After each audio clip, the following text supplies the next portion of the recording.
नमस्कार, city post live में आपका स्वागत है। मैं हूं श्रीकांत प्रत्युष। अक्सर आप विमान से उड़ान भरते होंगे और अब तो पटना एयरपोर्ट पर विमानों की संख्या बहुत बढ़ गई है और पटना एयरपोर्ट का जो सेक्टर है सबसे महंगा सेक्टर है। यानी आपको दिल्ली भी जाना हो तो 8,000 से ऊपर का टिकट मिलेगा। ये आसमान में लूट मची हुई है और आपका बैग और बैगेज भी सुरक्षित नहीं है। विमान से उड़ान भर रहे हैं तो ये सावधानी बरतिए, क्योंकि अगर आपने अपने बैग का, अपने बैगेज का, अपने कीमती सामान का ध्यान नहीं रखा तो आपके विमान से कभी भी वो गायब हो सकता है। मेरे साथ हैं नंद कुमार जी। नंद कुमार तिवारी एक जाने माने सोशल एक्टिविस्ट हैं और भोजपुरी में जो अश्लीलता है उसके खिलाफ अभियान चलाते हैं, जिसके कारण पूरे देश भर के जो भोजपुरी के सुपरस्टार हैं, कलाकार हैं, गायक हैं, उनके लिए खौफ के रूप में भी जाने जाते हैं। तो आपका तो अभियान चल रहा है अभी भोजपुरी में अश्लीलता को लेकर। जी बिल्कुल चल रहा है। बहुत बहुत धन्यवाद सिटी पोस्ट लाइव को। मैं तमाम सिटी पोस्ट लाइव के दर्शकों से आग्रह करूंगा कि इसको लाइक और फॉलो करें और इसको ज़्यादा से ज़्यादा शेयर करें, क्योंकि सिटी पोस्ट अपने आप में एक आवाज़ है, एक देश के लिए क्या बोले हम न्यूज़ के रूप में आन बान शान है। तो मैं तमाम दर्शकों से जो भी सिटी पोस्ट लाइव को देखते हैं, अगर अभी तक लाइक न किए हों तो लाइक करें और शेयर करें। आपके साथ कैसे हादसा हो गया? आप तो दूसरों की समस्या को उठाते रहते हैं और आप ही का बैगेज गायब हो गया, कब हुआ, कैसे हुआ? जी, मैं हांगकांग से 17 तारीख को 16 तारीख को रात में उतरा, दिल्ली 17 को उतरा। 17 के रात में मेरी एयर इंडिया की फ़्लाइट थी। मेरे पास 2 बैगेज थे, एक हैंड बैग था और एक ये। हम सोचे कि पटना ही आना है तो दोनों बैग को मैंने बुक कर दिया, डाल दिया लगेज में। लगेज में डालने के बाद पटना उतरा। पटना उतरने के बाद घर गया। जो बैग खोल रहे हैं तो देखिए कि मेरा बैग के साथ छेड़छाड़ हुआ है और नोट थोड़ा सा 200 और 100 का था, काफ़ी मोटा था, इसलिए मैं उसमें डाल दिया था। जब ही सामान को हटा कर देख रहे हैं तो उसमें से पैसा गायब है। तुरंत मैंने अपने बेटे से बात किया और सारी बात बताई, और सारी बात बताने के बाद तुरंत मैंने ईमेल कराया एयर इंडिया को। लेकिन एयर इंडिया का कभी भी सकारात्मक जवाब नहीं मिला। हमने कहा कि मेरा बैग सर्च करा दीजिए, जो भी उसका सीसी फुटेज है टीवी का उसका उपलब्ध करा दीजिए, लेकिन कहीं कुछ नहीं हुआ। एक ईमेल का जवाब 10 दिन के बाद मिलता था और लगातार 18 पेज का ईमेल है, कोई सकारात्मक जवाब नहीं मिला। अंत में देखा कि जब टाइम काफ़ी बीत गया तो उसने मेरे ईमेल को क्लोज कर दिया। तब मैंने फुलवारी शरीफ में जा कर के FIR दर्ज करने के लिए दिया। तो वहाँ के थानेदार महोदय ने कहा कि मैं अभी इसको सनहा दर्ज करता हूँ और उसकी सत्यता पाने जाने पर मैं FIR करूँगा। लेकिन फुलवारी थाने के थानेदार का कहना कि उनको पता ही नहीं है, इस तरह की जानकारी ही नहीं।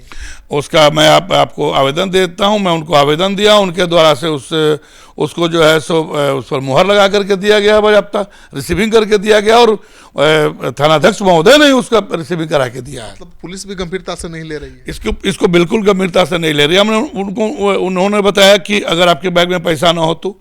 हमने कहा कि हम पर कार्रवाई होनी चाहिए। आप सीसी फुटेज कैमरा निकालिए और मेरे बैग में अगर पैसा नहीं हो तो हम पर डायरेक्ट कार्रवाई कीजिए। हम उसके लिए तैयार हैं, हम रखे हैं, हम मांग रहे हैं। सब CCTV फुटेज में आप पैसा रखे हैं बैग में, कैसे दिखेगा? जी, वहाँ हंसी दिखता है। वहाँ जो वही रखा था आपने एयरपोर्ट पर? नहीं, स्कैन जो होता है, स्कैन में सारा चीज दिखता है। स्कैन में पैसा दिखेगा? जी, वो देखिए हुआ क्या है कि स्कैनिंग के बाद पैसा दिखा है और उसके बाद उन्होंने लोग वहाँ से हटा करके सामान पहले देखा कि कोई कीमती है कि नहीं, उसके बाद पैसे को उन लोगों ने निकाल लिया है।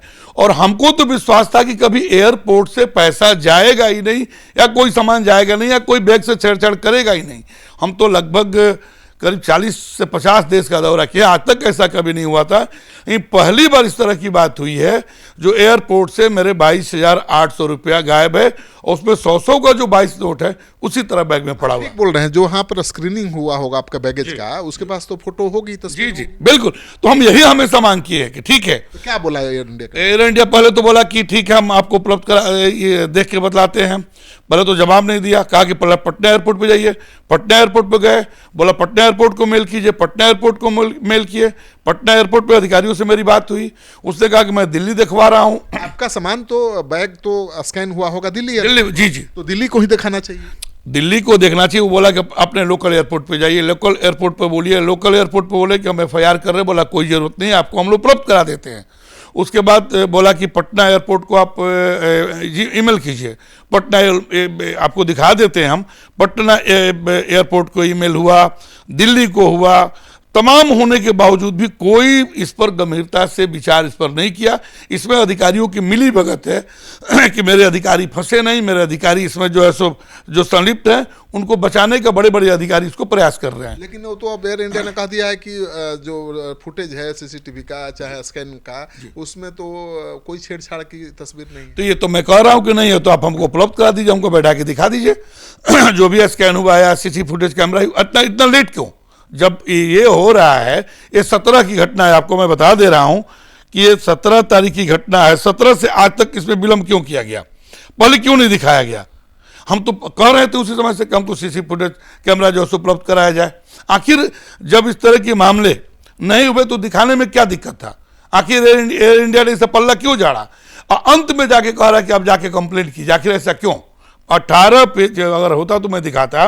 18 पेज का ये ऑलरेडी जो है सो आपको मैं दिखा रहा हूं कि 18 पेज का मेल है, ये 1-2 पेज का नहीं है।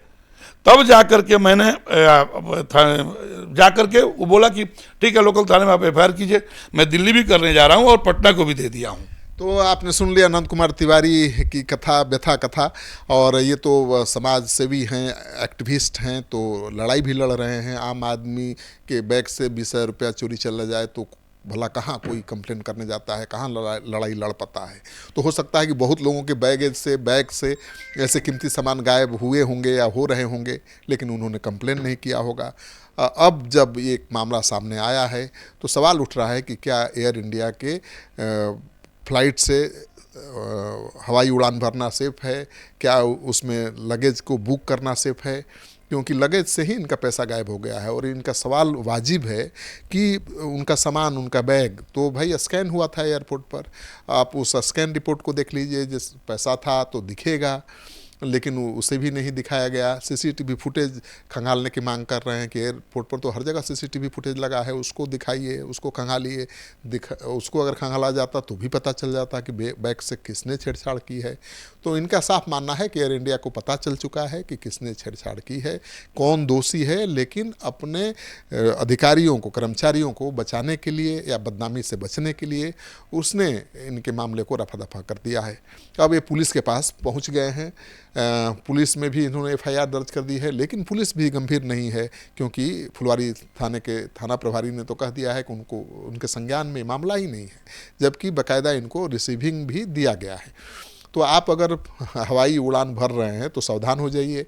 अपने बैगेज की सुरक्षा की गारंटी आपको खुद लेनी पड़ेगी, क्योंकि एयर इंडिया कोई गारंटी नहीं लेने वाला है। इस खबर को खूब शेयर करिए। अगर आपने अब तक हमारा चैनल सब्सक्राइब नहीं किया है तो जरूर कर लीजिए। आपका सहयोग समर्थन हमारे लिए बहुत मायने रखता है।